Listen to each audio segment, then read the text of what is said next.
Agora 8h19, bom dia. E agora a gente vai começar o nosso bloco da entrevista do dia. E a gente sabe que agora o mês de maio tá acabando, o último dia, a gente não podia deixar de falar de um assunto tão importante, né? O mês de maio é nacionalmente conhecido como Maio Laranja, mês de enfrentamento e prevenção ao abuso e exploração sexual de crianças e adolescentes. E para falar sobre esse tema assim tão importante, né? A gente trouxe então a psicóloga Milena Moreira. A gente quer agradecer já de antemão a presença aqui. Bom dia, Milena, seja bem-vinda aqui no Cultura Sul Notícias. Bom dia, Veri. Muito obrigada pelo convite e pela confiança para a gente poder falar, né, desse assunto que é tão delicado, mas tão necessário também, né? Exatamente, é muito necessário, né? A gente estava falando que está acabando o maio, você tem que achar um tempinho ali na agenda também. A Milena falou, não, a gente vai falar um pouquinho sobre esse assunto, que realmente ele é um assunto delicado, né, Milena? Mas é importante a gente falar e tratar desse assunto que, infelizmente, ganha muito também destaque também nas redes sociais, nos noticiários, muitas vezes também de casos, cada vez mais casos, né, sendo também trazidos à tona, o que a gente fica muito triste, né, em saber que infelizmente está aumentando muitos casos de violência sexual contra crianças e adolescentes na nossa região, em todo o Brasil, né? Isso. Os números mostram que, né, nesse ano teve um aumento bem significativo, mas até falando de ser o último dia do mês, é interessante também aproveitar isso para dizer que não é um mês do ano que a gente deve focar nesse assunto e se preocupar com ele. Claro que ganha mais visibilidade e as campanhas elas servem justamente para isso, porque sendo um assunto tão delicado, tão angustiante falar, a gente tende a deixar de lado. Como eu estava comentando fora do ar com você, né? Sim. Aquela ideia de que não vai acontecer perto de mim, não vai acontecer na minha família. Então a gente tem essa falsa sensação de segurança, pensando em que se não tocar nesse assunto, se não pensar nele, não vai ter esse problema. Quando na verdade a gente sabe que é um problema oculto, né? E que a gente precisa de informação, de conhecimento para poder prevenir isso, né? Com certeza. Lembrando também que a nossa entrevista está sendo transmitida em forma de live também no nosso Facebook do Portal Cultura Sul FM. Quem está nos acompanhando, se tiver alguma dúvida, quiser mandar aqui uma pergunta também para a Milena, pode mandar no 98804-2851. Pra gente começar então, Milena, a violência sexual contra crianças e jovens é pouco comum ou mais frequente aqui na nossa região? Então, eu acho que diria assim que é mais frequente do que a gente pode imaginar.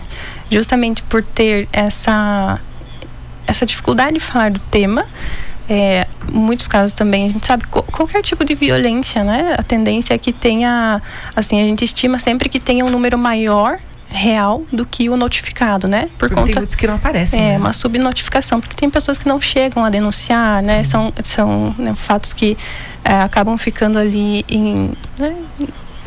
sem serem divulgados, né? Até porque nesse assunto é muito difícil, assim, por envolver crianças e adolescentes, né?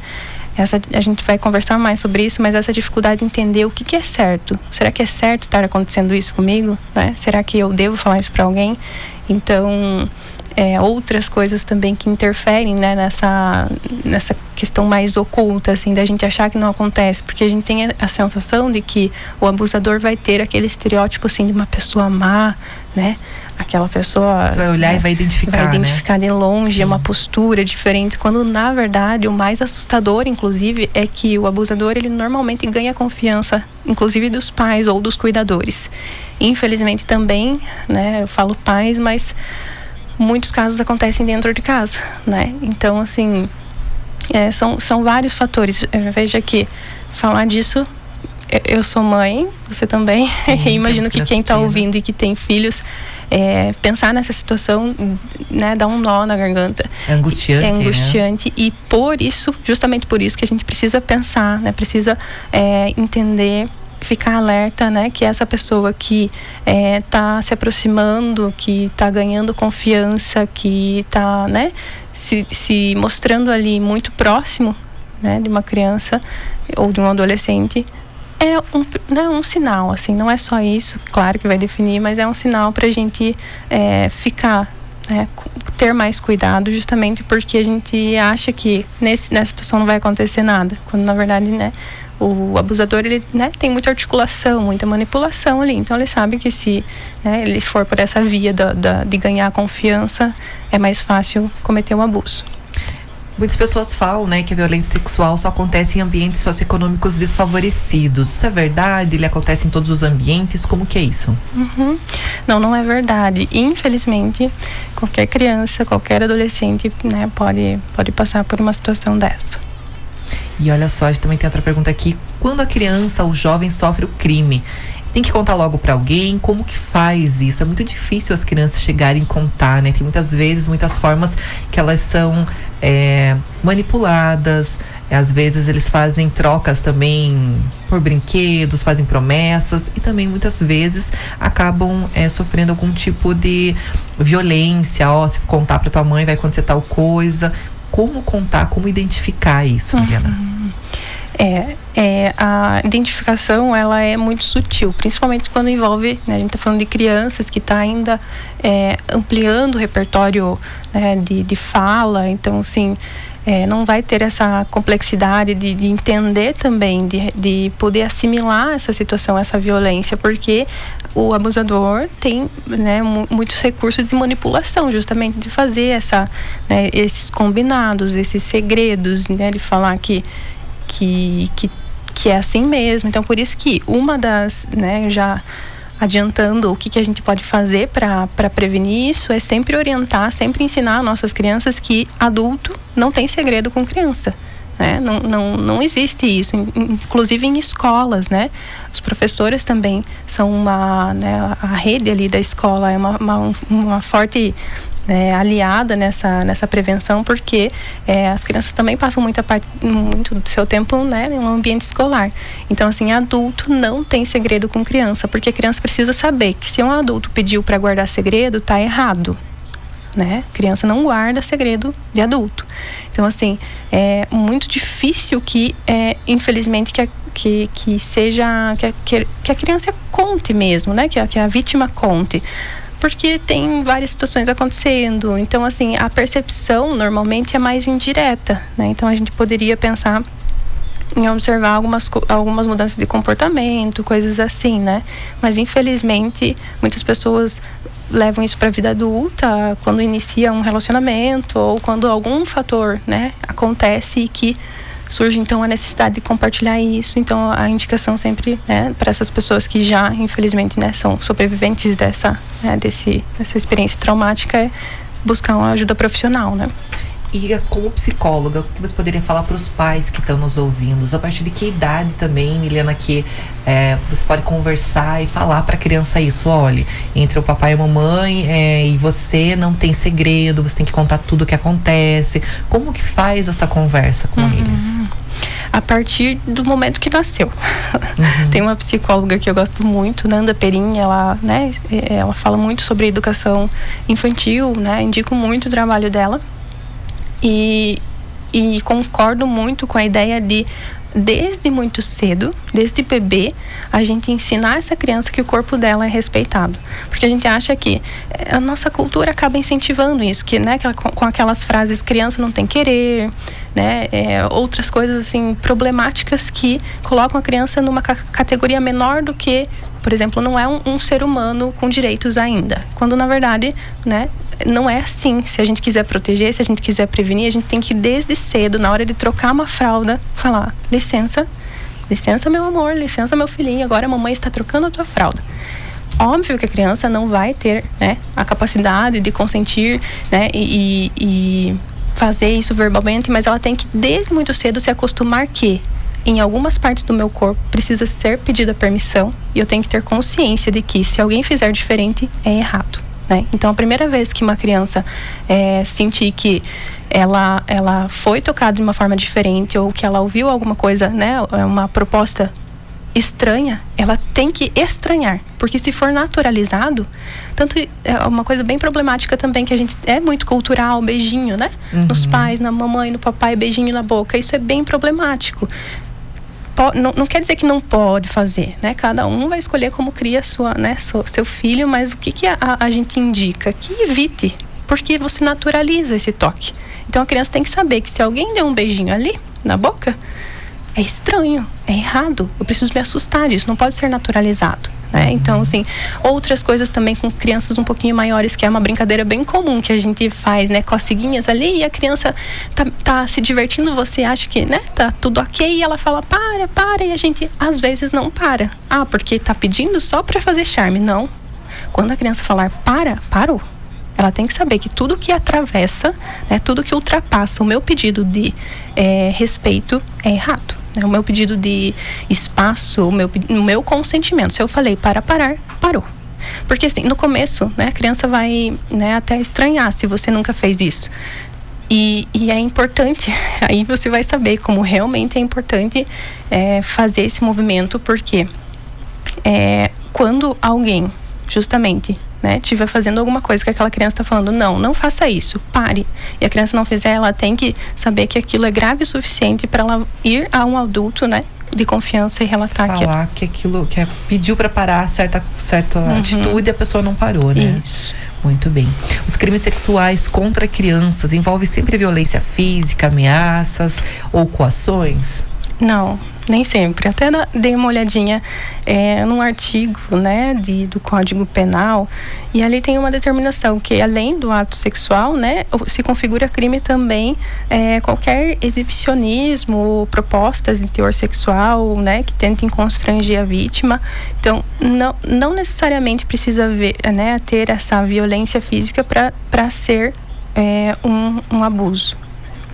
Porque tem muitas pessoas também, e é importante a gente falar e lembrar que também desde pequeno aquele negócio de pegar no colo, de passar a mão, tem uma diferença entre fazer carinho e passar a mão de forma já abusando, né, ou tentando encostar em alguma parte e tal. Então isso também eu acredito que tem que ficar muito alerta os pais em relação a isso também, né? Isso. Esse negócio de tipo, vai com tal pessoa. Uma vez eu escutei uma pessoa falando, e você como psicólogo talvez possa esclarecer melhor, que a gente também força muito as crianças desde pequenininha, né? Então assim, dê o beijo em tal pessoa, abrace tal pessoa, dê a mão, chegue perto. E às vezes a criança não quer, a criança se nega, a criança, né, fica ali arredia, você tem que, você acaba forçando. Isso também é uma forma de você, se a criança não quer, é melhor deixar, né? Melhor explicar, dizer, tem que ser educado, enfim, tem que dar a mãozinha, cumprimentar, dizer oi.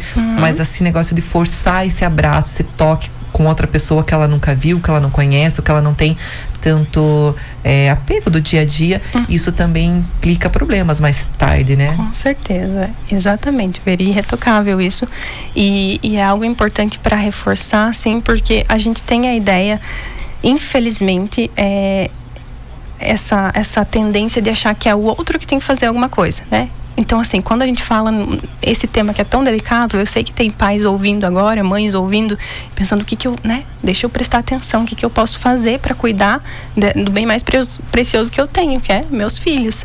E aí parece que é o outro que tem que fazer alguma coisa, que é a criança que tem que aprender a falar, a fazer alguma coisa para se proteger. E na verdade é a nossa postura que precisa de ajustes, né? Isso de respeitar e não violar o que, né? De você respeitar aquilo que a criança tá falando, né? De não querer um abraço. Como você falou, você pode orientar em um outro momento, você pode cumprimentar assim com a mãozinha ou de longe, como você se sentir confortável, né? Para a criança entender que ela vai e veja quando é assim, naturalmente a criança tende a colaborar, digamos assim, né? Então, se você respeita esse momento, porque provavelmente é uma fase, né? Vai passar. Mas, assim, a nossa cultura tem muitas questões problemáticas, o próprio Natal, né? Que é aquela coisa tão mágica e que deveria ser um momento especial, e não é raro você ver fotos ali de crianças com um olhão assustado, né? Chorando no colo do Papai Noel. Né? E aí você fala, nossa, mas que... Criança birrenta, às vezes. O problema sempre parece que está com a criança, né?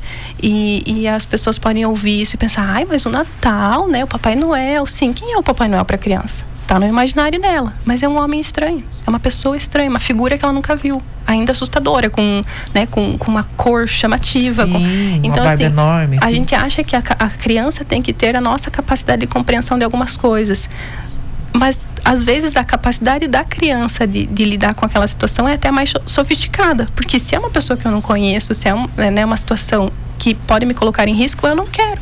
E aí os pais vão lá, não, vamos tirar uma foto, dar um sorriso, né?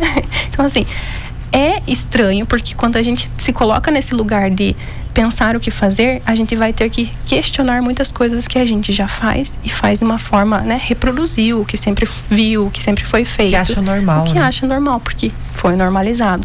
Mas se tivesse dando tudo certo, a gente não teria tendo esse problema. Então, assim, a gente tem que voltar mais a fundo, descer algumas camadas e entender que o problema é mais estrutural e começar a mudar a partir dali. Então, começa pelos pais. Muito bem. Quem ouve um relato, né, de alguma situação de abuso, sempre denuncia. A gente sabe que tem muitos casos que as pessoas têm dúvida se é abuso ou não é, às vezes preferem não se envolver, não falar, ainda tem muito disso, né? Exatamente. A orientação que existe não precisa provas. Você não precisa ter convicção, certeza de que está acontecendo para você denunciar, né? Porque existe também essa preocupação muitas vezes, né? Mas eu não sei, eu acho. Tudo bem, qualquer suspeita é suficiente para você denunciar. E aí a orientação é que você preste, né, algum apoio, você se coloque disponível ali para ajudar esse cuidador, essa criança, afastar, né, do convívio do abusador e fazer a denúncia para que os profissionais competentes, os órgãos competentes investiguem. Exatamente. Olha só, quando as crianças têm dúvidas, não se recordam de algum aspecto ou se recusam também de falar sobre um determinado assunto, é porque ela está mentindo, ou ela não lembra mesmo, é um esquecimento, alguma coisa que mexeu ali com o psicológico dela? Como identificar se ela está falando a verdade ou não? Porque as crianças também, muitas vezes, elas não sei nem como falar, se é tipo do imaginário, acabam criando às vezes algumas situações, falam uma coisa, de repente voltam atrás, falam. Como identificar o que é real e o que não é real? Isso é bem delicado, assim, né? Mas eu acho que o nosso papel, enquanto cuidadores, eu falo pais, mas inclui cuidadores, Sim. Porque nem sempre quem vai estar à frente ali dos cuidados dessa criança vão ser necessariamente os pais, né? A nossa função é levar, cuidar com atenção o que essa criança trouxer. Porque a criança tem uma tendência natural de falar a verdade. E se, por alguma razão, né, hipoteticamente ela estiver mentindo, a mentira também está revelando alguma coisa, né? Então, assim, é muito difícil você, né, pensar em identificar ali, porque você não é o pai, a mãe, o cuidador que vai ter que fazer esse interrogatório, né? Não é assim que funciona. A criança precisa expressar o que ela está vivendo, o que está incomodando de uma forma talvez até indireta, por desenhos ou por uma brincadeira mais lúdica, né? Então, assim, eu acho que antes da gente querer, porque veja como isso também é uma tendência muito do adulto e muito da cultura. Mas a criança tem que ver, né? Criança não tem tanto poder assim né? Criança, como que tem aquela expressão que criança não tem querer, né? Então, assim, veja como a gente vai conversando e vem surgindo o quanto de coisas que são da nossa, né, do nosso dia a dia, frases que a gente reproduz e que se tornam um obstáculo no cuidado justamente dessas crianças. Então, eu lembrei de um também, Milena, só te cortando, é muito eu que mando, você não manda nada, então tem que fazer o que eu quero, e a gente fala muitas vezes palavras assim, né? Isso, exatamente. E veja que nós somos o cérebro maduro da relação, né? Exatamente. Então, eu acho assim, independente de buscar saber a fundo se aquilo é verdade, se não, o acolhimento, né? Aquela criança está relatando alguma coisa diferente, mudou de comportamento rapidamente, mudanças alimentares, deixou de comer, ou está comendo demais, ou tem medo de ficar em casa, tem medo do escuro, quer sair de perto de alguém, né? Quer fugir de casa, não quer ir para determinados lugares. Entender isso, né? Esses comportamentos entre linhas, eu acho que é justamente o mais sutil e o que a gente às vezes acaba falhando, né? Porque assim, uma criança ela não tem ainda a habilidade, o repertório para sentar e falar: olha, está acontecendo uma coisa errada comigo, eu gostaria que você soubesse, tomasse uma atitude cabível, né? Não é sobre a criança. Então, por isso que eu volto a repetir que quem tem que mudar quem tem que se aprimorar, tem que aprender. Gente, hoje você joga ali uma pesquisa na internet, tem muitas informações, né? Tem muitos profissionais bons, tem coisas ruins, como qualquer coisa da vida tem seu lado bom e seu lado ruim, mas tem muitos profissionais orientando, falando, explicando, dando dicas. Então, uma pesquisa rápida você já consegue entender que posturas suas você pode mudar para ajudar a cuidar, né, dessa criança que precisa do teu poder, né? Veja, violência tem outros tipos, né? Se apresenta de muitas formas. E uma das formas de ser violento com alguém é usar o teu poder, tua autoridade, né? É uma relação assimétrica, né? Porque o adulto, ele tem mais realmente autonomia, mais poder na relação, né? Sim, com certeza. Uma hierarquia. Mas usar disso para deixar essa criança omitir cuidados, né? É muito problemático e também muito violento. Então, às vezes, a gente está pensando em evitar a violência sendo violentos, falando, você tem que me obedecer, criança não pode fazer isso, não pode fazer aquilo. Então, né, a gente vai conversando e vai aparecendo, né, esses aspectos, assim, não sei se faz sentido. Sim, no nosso dia a dia tem muito disso, né? Olha só, que também tem uma participação. Oi, bom dia. Parabéns pelas explicações. Sou mãe e sempre achei errado o beijo na boca entre pais e filhos, né? Tenho filhos adolescentes e falo para eles que isso é errado. Às vezes vejo algumas postagens assim nas redes sociais e sempre comento com as crianças que pai e mãe a gente beija no rosto. Acho que não estou errada. Ótimo dia para vocês também. Um abraço aí ao pessoal que está participando. E realmente é isso, né? São às vezes coisas que vão vindo, né? Os nossos pais faziam, enfim, avós vêm. Assim como a cultura do Papai Noel, esse negócio de colocar no colo, tem que com tal pessoa, tem que dar abraço em todo mundo, tem que dar beijo em todo mundo. Isso é cultural, realmente é algo que vem vindo, e que bom que a gente traz essas conversas para poder esclarecer e falar também o lado da psicologia, o lado de estudos, né, que comprovam que tem coisas certas e coisas erradas. E claro, cada um tira suas conclusões, cria da melhor forma que achar, mas sim, tem estudos que mostram que isso não mostra que é o correto, né, Milena? Isso, eu acho que, assim, para finalizar, outra coisa que é bem comum, que a gente acaba reproduzindo e que é problemático, é aquela brincadeirinha já desde a infância, lá nos primeiros meses, né, de uma criança. Fulaninha vai namorar fulaninho. Sim. Olha lá, cresceram os dois de mãozinhas dadas. Os namoradinhos. Criança não namora. E nem se brinca de falar isso, né? A gente acha, mas é brincadeira. Pois então pare, né? Então, é chato. E é bem comum, infelizmente. É comum, né? E eu acho assim, eu sei que tem pessoas que estão ouvindo e que estão pensando, que mimimi, né? Porque tudo que foge do nosso natural, do nosso hábito, acaba sendo mais desafiador, né? Então, assim, se questionar essas coisas que a gente faz, não é para causar mal-estar necessariamente, mas eventualmente o mal-estar vai vir antes, né, para mostrar que existe necessidade de uma mudança. Então, começar por essas coisas que a gente reproduz e questionar isso e buscar formas alternativas e mais saudáveis de dialogar e de falar com nossas crianças já é um passo enorme. Muito bem. Realmente nosso tempo foi bem curto, né, Milena? Tem muito assunto, é um assunto que realmente rende. Agora é 8h42, a gente vai ter que ir pro intervalo, mas eu agradeço imensamente a tua presença aqui. Volte sempre, logo te traz novamente a Milena aqui para falar sobre esses assuntos que sempre são muito importantes. Muito obrigada. Obrigada, Veri, pela oportunidade.